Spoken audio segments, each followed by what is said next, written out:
Alright guys, in the last video what I did is I showed you how to use the sequencer to live capture a bunch of session IDs, and then we tested those session IDs and we looked to see if they were truly random, which they were. Now here's the thing, whenever we capture tokens or session IDs from a website, they usually are really long, maybe like 30 or more characters, maybe even like up to 100 sometimes.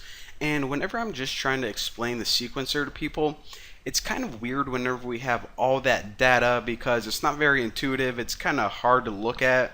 So instead, what I'm going to do is I'm going to show you guys a real easy analysis. And before this tutorial, I went to some random number generator online and I generated a bunch of 8-digit numbers. So once we have kind of a cleaner data set, it's going to be easier for me to explain what all of the things in sequencer means, and then once you understand the concept, you can just apply it to a longer, weird looking session ID. So again, anytime you want to live capture, and most of the time you're going to be doing it this way, then you can do so like I showed you in the last video. However, you can also load in data that you already have. So I saved all that data to a text file, so I'm going to hit load, and I called it random.txt. So you open this and I'll show you guys what it is. So like I said, just a bunch of 8-digit numbers, no letters or anything like that, and I got 15,560 of them. So this is a little bit easier to look at than those long weird session IDs, so that's why I did that. So I have it loaded in. I'm just going to hit analyze now, and it's going to start crunching all that data. Now let me just make it pretty for you. And alright, so let's figure out what all of this stuff is. Well, first of all, I want to mention that whenever you see entropy, this just means randomness. That's all entropy means. You're going to see it a lot. That's what it is. Now, before we even look at the summary page, I want to hop over to character level analysis because this is probably going to make the most sense. So, whenever Burp analyzes your data, what it's going to do is it's going to go through and look at each position manually. In other words, it doesn't look at one entire number at a time and then move on to the next one. That's not how it works.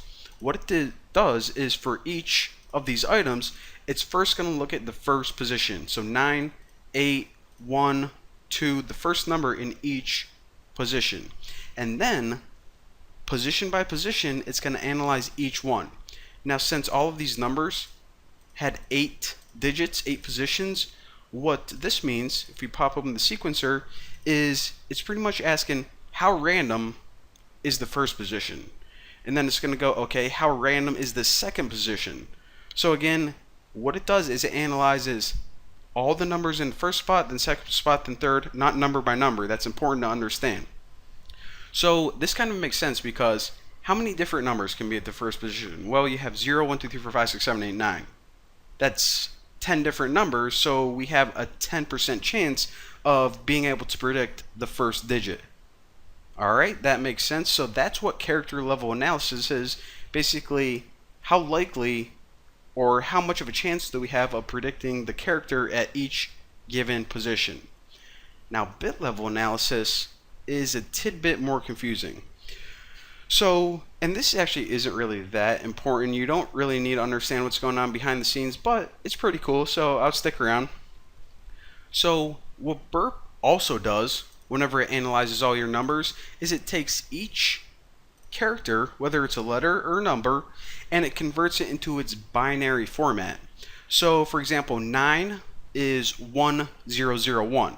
So, it pretty much runs the same analysis, but this time with binary.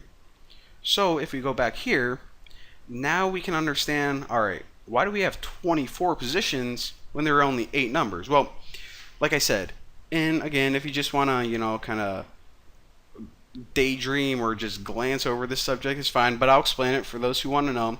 So like I said, 9 is 1001. That's what it is in binary. So that means at most we have 4 different positions.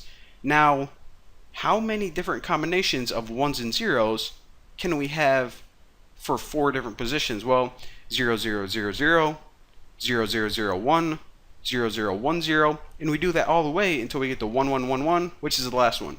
Now, if you actually figure all this out, you'll know that you actually have 24 different possible combinations. So that's why you have 0 through 23, which is 24 different combinations that you can have. Simple enough. So that's what bit position means. Pretty much it's analyzing the binary instead of just the number or letter or whatever. And all of these FIPS tests right here, these are just different algorithms of testing randomness. Now, I'm sure if you're some kind of statistical analysis expert, then you probably love all this stuff.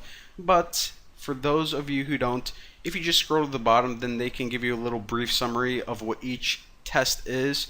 Well, that's pretty much what character level analysis and bit level analysis is.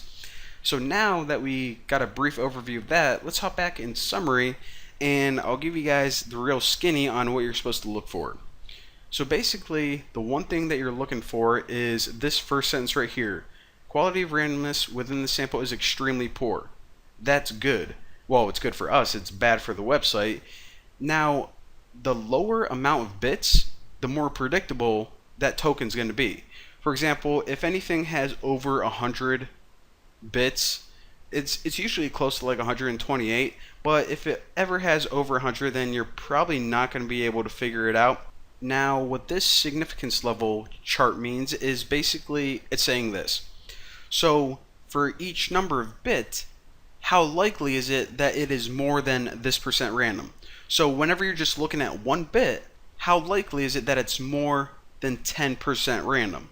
Well, that's why we got 0, because we don't even have more than 10 characters to work with. There's no way that it's more than 10% random. So that's what this is doing, just breaking up into levels. And one other thing that I want to mention, again, this is all just reliability. Of course, the more data that you have, the more reliable that this test is going to be. This is just your sample size, the length of each one, and how many items you have in your list.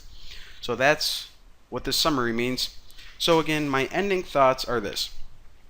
Whenever you're running a test to see the randomness or predictability, this is great. However, remember this. Just because it says that it's random, it doesn't mean it's not predictable. For example, let's say you have a list of numbers like 1, 2, 3, 4, 5. Well, whenever you would run a test like this, it's going to say that it's very random because each number in that list is only going to occur once. Now, the thing is, even though each item in that list is completely unique, it's obviously incredibly predictable. 1, 2, 3, 4, 5. What comes after that? Let me guess, 6. So again, randomness and predictability are two different things. So I will leave that with your parting thoughts. Thank you guys for watching, and I will see you in the next lesson.